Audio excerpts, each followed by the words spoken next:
Bismillahirrahmanirrahim. Assalamualaikum and welcome everyone. I am Fasfir Rahman, your host with ChatGPT. Today we are talking about a topic that often hide behind good interaction, toxic positivity. Sometimes in the name of staying positive, we ignore real emotions and cause more harm than good. In this session, we will explore how to recognize toxic positivity and what healthy emotions sport actually look like. Let's begin. That sounds like a fantastic introduction. It sets the stage really well for diving into the nuances of toxic positivity and how to foster genuine emotional awareness. If you need any help with specific points or questions to guide the conversation, just let me know. What does toxic positivity actually mean? Great question. Toxic positivity refers to the idea of maintaining a positive outlook at all costs, even when it means ignoring or invalidating genuine negative emotions.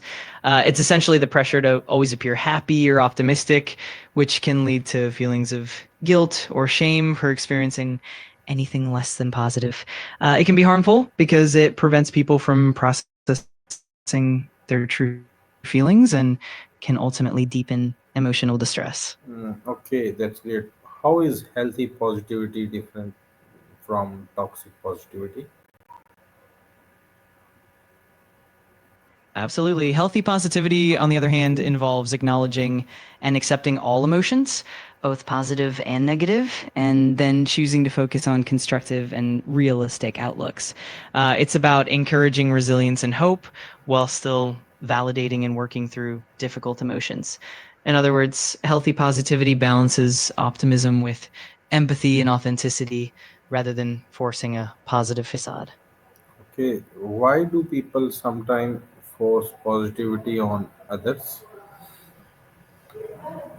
Yeah, that's an interesting aspect. Often people might push positivity because they genuinely want to help or uplift others, and they might believe that staying positive is the best way to support someone. In other cases, it could come from discomfort with negative emotions, either their own or others. Sometimes societal norms or cultural expectations also play a role, making it seem like positivity is the only acceptable response. Ultimately, it often comes from a good place, but it can miss the mark in terms of emotional support.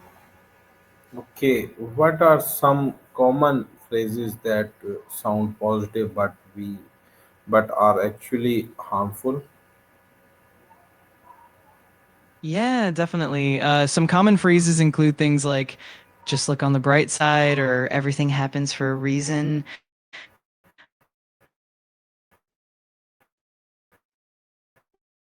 While can be comforting through a tough. Other examples might be just stay positive, or it could be worse, which can inadvertently minimize someone's The key is to balance empathy with positivity and really listen to what the How person can needs. toxic positivity invalidate someone real emotions?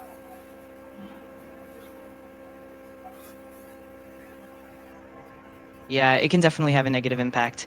When someone is dealing with genuine struggles or difficult emotions, toxic positivity can make them feel misunderstood or invalidated. It can lead to feelings of isolation, increased anxiety, or even guilt for not being able to stay positive.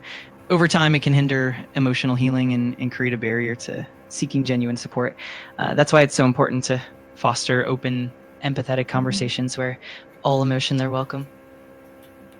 Okay, what signs show that you might be practicing toxic positivity without realizing it? That's a great question. Some signs can include things like quickly shutting down or minimizing someone's negative feelings with phrases like it could be worse or just stay positive. Another sign is consistently offering generic positive affirmations positive affirmations without really listening to or addressing the person's true concerns.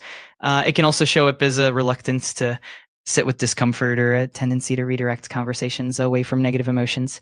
Being aware of these patterns can help us become more empathetic and supportive.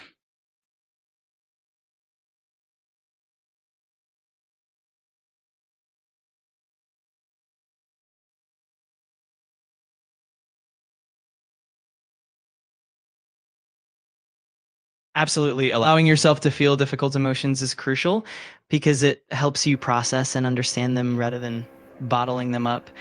When you acknowledge and work through emotions like sadness, anger, or fear, you actually build emotional resilience and self awareness.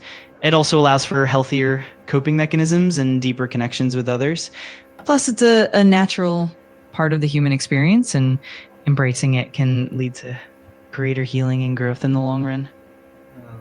Okay, how does toxic positivity affect mental health and self esteem? It can definitely have a significant impact. When toxic positivity is prevalent, it can lead to feelings of invalidation and isolation because people might feel like their genuine struggles aren't being recognized. Over time, this can increase stress, anxiety, and even depression because individuals might feel guilty or ashamed for not being able to just stay positive. This can erode self esteem and self trust, making it harder for people to seek help or even recognize their own needs. Ultimately, it can create a cycle where mental health struggles are overlooked rather than addressed.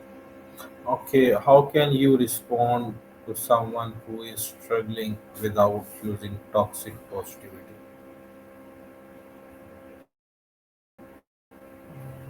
Great question. A good approach is to start by listening actively and empathetically, really letting the person express their feelings without judgment. You can validate their emotions by acknowledging that it's okay to feel the way they do. You can also offer support by asking open ended questions like, what do you need right now? Or how can I help? And sometimes it's enough to just be present and compassionate rather than trying to fix things. Ultimately, focusing on empathy, validation, and open communication really helps avoid that toxic positivity trap. Okay, okay, that's great. That's great. Can you explain how can we encourage optimism without ignoring reality? Absolutely. The key is to acknowledge and validate the person's current feelings first, and then gently encourage a balanced perspective. You can help them identify their strengths and any small steps forward while still honoring their challenges. It's also helpful to frame optimism in a realistic way, like focusing on possibilities and solutions without dismissing the difficulties. By fostering a supportive and compassionate environment, we can inspire hope without disregarding reality. What does genuine emotional support look like? Genuine emotional support really centers around being present, empathetic, and non judgmental. It means actively listening and really trying to understand the other person's experience. It also involves validating their feelings, offering comfort without trying to immediately fix things, and providing a safe and supportive space for them to express themselves. It can also mean offering practical help when needed or just being there consistently, even if it's just to listen. Ultimately, it's about compassion, patience, and understanding. How can parents avoid focusing positivity on their children's? Absolutely. That's a really important area. For kids, genuine emotional support means creating a safe and nurturing environment where they feel comfortable expressing themselves. It's about listening to them without judgment, validating their feelings, and helping them name and understand their emotions. It also involves modeling healthy emotional expression and teaching them coping skills. Ultimately, it's about being patient, empathetic, and consistent so they know they're supported no matter what they're feeling. Okay, thank you for joining today's session. Remember, positivity is powerful, but only when it's real allowance yourself and others to feel emotion honestly is not weakness, it's a strength. By avoiding toxic positivity, we create space for genuine connection, healing, and growth. Inshallah, I hope this conversation help you support yourself and those around you with more comparison. See you next time, inshallah. That's a wonderful closing message. It really captures the essence of balancing positivity and emotional honesty.